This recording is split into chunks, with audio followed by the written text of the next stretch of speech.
कर रहे हैं, हमारे पास जब हम कहना चाहते हो किसी वाक्य में कि मेरे पास ये है या मेरे पास ये था, ये बात करना चाहें, या अगर आप वाक्य मतलब बना रहे हो और उस वाक्य को कंप्लीट करने के लिए आप कुछ हिंदी में बोल रहे हैं और वो जो वाक्य को फ्रेम कर रहे हैं ना, आप कंप्लीट कर रहे हैं जो वाक्य को, वहां पे आपको ना हेल्पिंग वर्ब की जरूरत पड़ती है। ठीक है, हेल्पिंग वर्ब क्यों क्यों भाई क्यों हेल्पिंग वर्ब की जरूरत पड़ती है? क्योंकि वाक्यों को बना रहे हैं ना भाई, तो उनको क्या कर रहे हैं, फ्रेम कर रहे हैं, तो उनको फ्रेम में सही तरीके से ढाल के बिठाने के लिए हेल्पिंग वर्ब हेल्प करते हैं। सिंपल।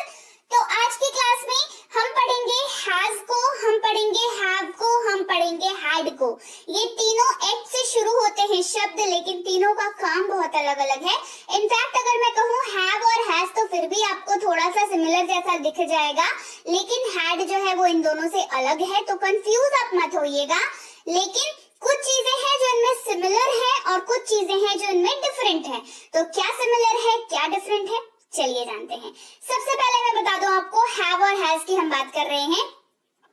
हैव और हैज दो तरह के वाक्यों में यूज होते हैं, मतलब इनका यूजेज जो है वो टू टाइप्स का है। पहला टाइप क्या है, जब आप अपने वाक्य में कह रहे हैं रखना या पास होना के तरीके से, जैसे मेरे पास एक कुत्ता है, मेरे पास एक मोबाइल है ना, इस तरीके के वाक्य अगर आप कह रहे हैं तो ये रखना आपके पास है, आप ये चीज को डिनोट कर रहे हो, ये चीज को बता रहे हो। ठीक है, या फिर आप यूज कर रहे हो इस वर्ड को अपने वाक्य में हैव या हैज को हेल्पिंग वर्ब के तौर पर। अब हेल्पिंग वर्ब के तौर पर कैसे यूज करते हैं ये आगे बताऊंगी, रखना पास होना के तौर पर कैसे यूज करते हैं ये भी बताऊंगी। अभी हैव और हैज की मैं बेसिक आपको जो क्वालिटीज है जो आपको ध्यान में रखना है वो बता रही हूँ, फिर इनके रूल्स भी होते हैं वो भी बताऊंगी, तो घबराइए नहीं। फिर बात करते हैं हैड की, तो तीनों में क्या सिमिलर है, सिमिलर ये है इनका यूजेज सिमिलर है, मतलब रखना पास होना और हेल्पिंग वर्ब। तो हेल्पिंग वर्ब तो बिल्कुल ही कॉमन है कि तीनों हेल्पिंग वर्ब के लिए यूज हो जाते हैं बढ़िया तरीके से, बस टाइम फ्रेम अलग हो जाता है। मतलब आपको पता चलेगा आगे जब मैं बताऊंगी, एक प्रेजेंट में और एक पास्ट में। और रखना पास होना में क्या डिफरेंस हो जाता है भाई, रखना पास होना में भी यही डिफरेंस होता है कि ये प्रेजेंट में हैव और हैज यूज हो जाता है और पास्ट में हैड यूज हो जाता है। तो ये बेसिक ज्ञान आपको होना चाहिए अगर आप वाक्यों को फ्रेम करना चाहते हो सही तरीके से, राइट। तो सबसे पहले बात करेंगे हैव या हैज की। जैसा कि मैंने बताया, रखना या पास होना वाक्य में इस तौर पर इस्तेमाल होता है और प्रेजेंट में यूज होता है हैव और हैज। प्रेजेंट में रखना या पास होना अगर आप कहना चाह रहे हैं तो, और वाक्य के अंत में आपको है या है ना, पास है इस तरीके से, या उसके मतलब पास आपको ये दिख जाएगा, है या है, आपको एनकाउंटर होगा, आपको ये दिख जाएगा, मतलब आप जो वाक्य बोल रहे हो वो उसमें आपको दिख जाएगा। हैव का रूल समझ लीजिए, क्योंकि यहीं पे डिफरेंस आ जाता है। फिर हमारे जब यूजेस सारे सेम है तो फिर हमारे दो वर्ड का क्या जरूरत है हैव और हैज का, हमारे तो एक ही से काम चल जाए, है ना। लेकिन नहीं, ऐसा नहीं होता। हमारे पास हैव है जिसका इस्तेमाल हमें आई, यू, वी और दे के साथ करना है, और जो बच गए उनका इस्तेमाल हैज के साथ होगा। ठीक है, जैसे मेरे पास एक किताब है, आई हैव अ बुक। सारे के साथ एग्जांपल्स मैं आपको दूंगी, आई के साथ, यू के साथ, वी के साथ, दे के साथ। सब घबराइएगा बिल्कुल भी नहीं। ठीक है, चलिए, मेरे पास एक किताब है, आई हैव अ बुक। आपके पास एक किताब है, you have a book, right. देखिए यहाँ पर सब्जेक्ट चेंज हो रहा है, यू हैव अ बुक। हमारे पास एक किताब है, वी हैव अ बुक। फिर उनके पास एक किताब है, दे हैव अ बुक। ठीक है, पास है, हैव का यूज और आई यू वी दे के साथ यूजेज बता दिया। हैज की बात करते हैं, बता रही थी ना अभी मैं कि आई यू वी दे के साथ तो हैव का यूज हो गया। बचा क्या, क्या बचा बताओ? बचा हमारे पास ही, शी, इट और नाम। नाम मोना, रोहित, रिया, है ना, ये सारे नाम हमारे पास बच गए। तो यहाँ पर हैज का यूज होगा, करेक्ट। सारे के साथ एग्जाम्पल दूंगी, सो डोंट वरी। अच्छा, उसके पास एक किताब है, he has a book। ये हम लोग मेल के लिए बात कर रहे हैं, तो he has a book। अब पास है, has का इस्तेमाल हो गया क्योंकि he था यहाँ पर, राइट। उसके पास एक किताब है, he has a book। उसके पास एक किताब है, अगर महिला के लिए इस्तेमाल हो रहा है, फीमेल के लिए इस्तेमाल हो रहा है, तो she has a book। Simple. उसके पास एक किताब है, अगर फीमेल के लिए इस्तेमाल हो रही है ये लाइन, तो she has a book। इसका कवर काला है। It has a black cover. जैसे होता है ना, हम लोग कहते हैं मोबाइल का कवर का बात कर लीजिए, ठीक है। तो मेरे मोबाइल का कवर जो है वो काला है ना। तो क्या कहेंगे, इसका कवर काला है। It has a black cover. Mona के पास एक किताब है। Mona has a book. Mona के पास एक किताब है। Mona has a book. अब यहाँ पर मोहन होता तो Mohan has a book. Simple है ना। मोना की जगह पे मोहन हो जाता और बाकी कुछ भी नहीं चेंज होता, ठीक है। अच्छा, अब बात करते हैं हैव और हैज दोनों हेल्पिंग वर्ब के तौर पर भी इस्तेमाल होता है। क्लास की शुरुआत में ही पूरा आपको मैंने सारा बता दिया है ना। तो क्या बदलेगा यहाँ पर? कुछ नहीं बदलेगा। जो रूल्स है वो एज इट इज रहेंगे, इस्तेमाल बस बदल जाएगा, ठीक है। जैसे अगर आप वाक्य में चुका हूँ, चुके हैं, चुकी है का यूज कर रहे हो, कोई वाक्य में मैं खा चुका हूँ, वो आ चुकी है, वो जा चुका है, इस तरीके के वाक्य का यूज अगर कर रहे हो तो उसकी जो अंग्रेजी होगी ना, उसमें आपको हैव के साथ V3 नहीं तो हैज के साथ V3 का यूज करना पड़ेगा। ये सिंपल सा स्ट्रक्चर और रूल है जो आपको जानना बेहद जरूरी है जब आप इस तरीके के वाक्य बोलें। जैसे मैं खा चुका हूँ, I have eaten। मैं खा चुका हूँ, I have eaten। have का rule will be same. have IUVD के साथ इस्तेमाल होता है, उसी के साथ ये इस्तेमाल हो जाएगा। आप खा चुके हैं, you have eaten। हम लोग खा चुके हैं, we have eaten। has का इस्तेमाल एज इट इज रह जाएगा। he she it नेम के साथ इसके पहले भी इस्तेमाल हो रहा था, अभी भी हेल्पिंग वर्ब में भी has का इस्तेमाल he she it और नेम के साथ ही होगा। जैसे वह खा चुका है, he has eaten। वह खा चुकी है, she has eaten। अब बात करते हैं will have की। जी हाँ, ये इम्पोर्टेंट कॉन्सेप्ट है।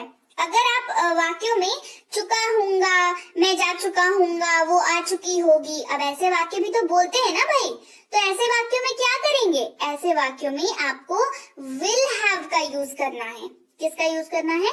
will have का। और याद रखिएगा will have के साथ हमेशा V3 का यूज होगा।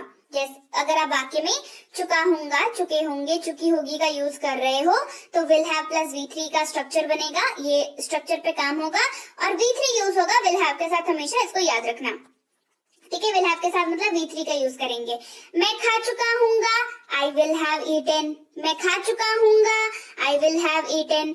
आप खा चुके होंगे, you will have eaten। आप खा चुके होंगे, you will have eaten। will have का यूज जी आप सबके साथ कर सकते हो। ये बहुत इंपॉर्टेंट रूल है जो आपको याद रखना है, बिकॉज यहाँ पे शिफ्ट हुआ है ना। हम लोग अभी क्या पढ़ते आ रहे थे? हैव के लिए अलग, हैज के लिए अलग पढ़ते आ रहे थे। सडनली क्या हुआ कि हमारे पास एक सिंगल रूल आ गया, दैट इज कि वर्ड भी तो सिंगल आ गया, will have, है ना। तो will have किसके साथ यूज होगा? भाई सबके साथ यूज होगा, कोई इसमें समस्या वाली बात है नहीं। अब बात करते हैं have के साथ बीन लगने की और has के साथ बीन लगने की। जी हाँ, सही सुना, have के साथ भी बीन लगता है, has के साथ भी बीन लगता है। और याद रखिए, have के साथ बीन लगा हो, has के साथ बीन लगा हो, V4 का यूज होगा।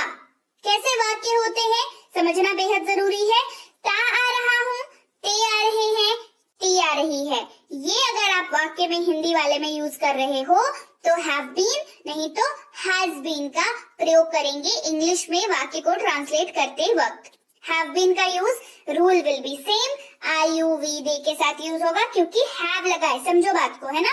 हैव लगा है, उसके साथ बीन एक्स्ट्रा लग रहा है क्योंकि वो वाक्य की डिमांड है, बट रूल हैव वाला ही अप्लाई होगा। मैं खाता आ रहा हूँ, I have been eating। मैं खाता आ रहा हूँ, I have been eating। आप खाते आ रहे हैं, you have been eating। आप खाते आ रहे हैं, you have been eating।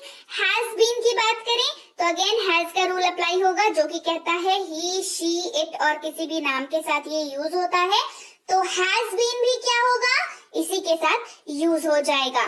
वह खाता आ रहा है, he has been eating।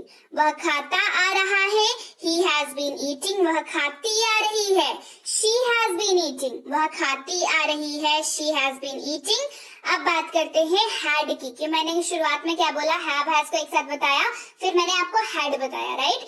तो had का इस्तेमाल जो है वो पास्ट में रखना या पास होना अगर वाक्य में आप बता रहे हो तो वहां पर इस्तेमाल होता है। इसके अलावा हेल्पिंग वर्ब यानी कि सहायक क्रिया के तौर पर भी had का यूज होता है।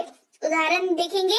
सबसे पहले हैड का रखना या पास होना अगर पास्ट में बोल रहे हैं तो कैसे यूज होगा।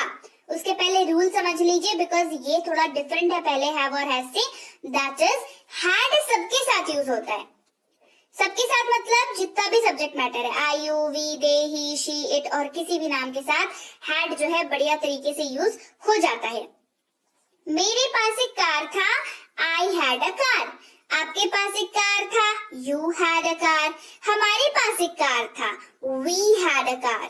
उनके पास एक कार था, दे हैड अ कार। देखिए सब्जेक्ट चेंज हो रहा है हर जगह पे बस, राइट। उसके पास एक कार था, ही हैड अ कार। इसके बाद पहले वाले में हैज हो जा रहा था। क्योंकि हम हैड का यूज पढ़ रहे हैं तो हैड क्योंकि सबके साथ यूज होता है तो यहाँ पर भी हैड ही रहेगा।